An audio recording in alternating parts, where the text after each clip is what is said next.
Hi everyone, Alex Sheen here in week 4 of my 52-week commitment to volunteer at a different nonprofit each week. I was actually in the Sacramento area and I volunteered at the Orangevale food bank.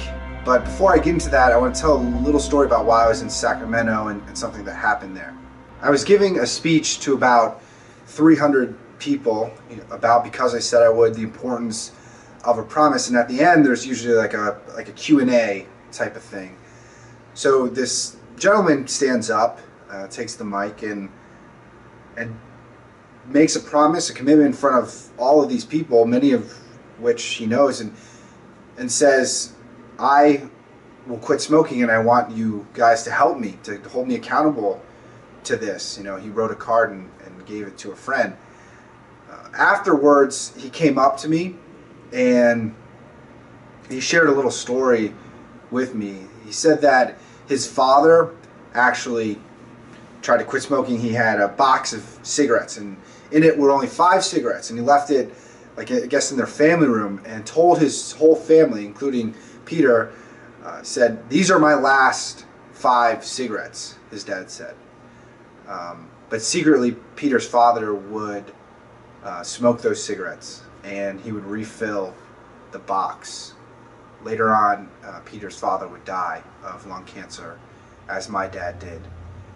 I really hope that Peter can keep his commitment, stay true to his word. So I want to wish him the best of luck with that. Now on to the volunteering opportunity. Since I was in the area, I was in the Sacramento, California area, I found the Orangevale food bank based on a recommendation. I went there and learned a little bit about what they do. Welcome to the Orangevale Food Bank. I'm Dwight Sparks, and I'm going to give you a 25-cent tour. We sort the food back here, and then once we get it sorted in here, we store it on here until we bring it into this room. And we have lots of volunteers that put the food on the shelves. Dwight, the staff member there, he actually told me a little bit about how they distribute food.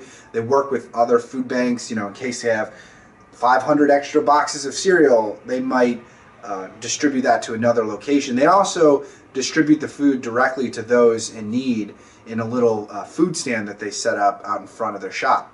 And that's really where I came in to help out. I'm here at the Orangevale Food Bank and I was just assigned a little job. We have these boxes of produce that have been donated to the food bank, but they need to be sorted. The rotten vegetables, fruit, it needs to be taken, put into new boxes, but then also the stuff that's rotten needs to be thrown in this wheelbarrow. So that's what I'm gonna do right now. On the surface, this is a pretty simple task, right? I just look at the produce, I separate rotten vegetables, fruit, from edible fruit and vegetables. Pretty straightforward, right? It actually was a lot more difficult than it may sound on the surface level. So if I go to the grocery store down the street and I'm selecting a green pepper or whatever, what do? I just pick the best one and I leave the rest there. That's kind of how I'm used to picking produce. But this is not the paradigm I needed to have, the thought process I needed to take in this effort. You really have to ask yourself the question, not would I buy this, but would I eat this if I was starving? I was reminded of this a couple times by a seasoned volunteer. She told me that some of the folks actually dig through garbage cans, right? Dumpsters to eat. So is this piece of food better than that? Now at the same time, you have to have a balance, right? You can't just put everything out there, because what if you select a piece of fruit that will actually make that person sick? A person who doesn't have great access to healthcare or the funds to pay for it. So you're stuck between these two polar opposites of, I don't want to waste this food, but I also don't want to make the person sick. I don't know. It was really much more thought-provoking than I thought it was going to be. So I took all the rotten produce that I picked out, wheelbarrowed it over to a compost pile, and then covered it with dirt.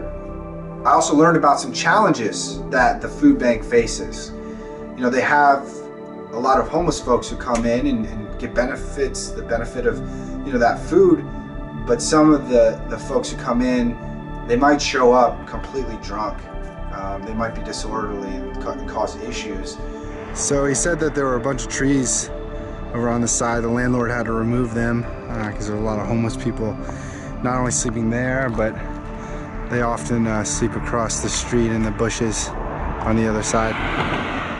One of the staff members there told me that they actually had to talk to what this person referred to as a boss of the homeless folks, like someone who had some sort of clout or control, which is an odd thing to think about. But they sat this person down and said, you know, we're really having troubles with these folks, you know, disrupting the service we're trying to provide. And in an interesting act of diplomacy, that kind of worked. And this person used their influence as so-called boss of these homeless folks.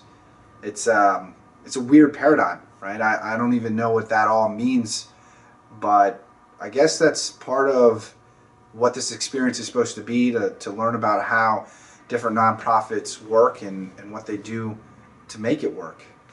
Well, that does it for week 4. Join me for week 5. If you like this video, give me an upvote or certainly subscribe to our channel. Also wanted to let you know that we just made a new post to becauseisaidiwould.com. It's called 826 Notes. You should really check it out. This is an incredible promise by a supporter. If you have a promise you want to share, go through our website or share a video and link back to us, or throw it in the comments below. Thanks so much for your support, and see you next week. Peace. Not only does it smell obviously like soap in here, I can taste the soap.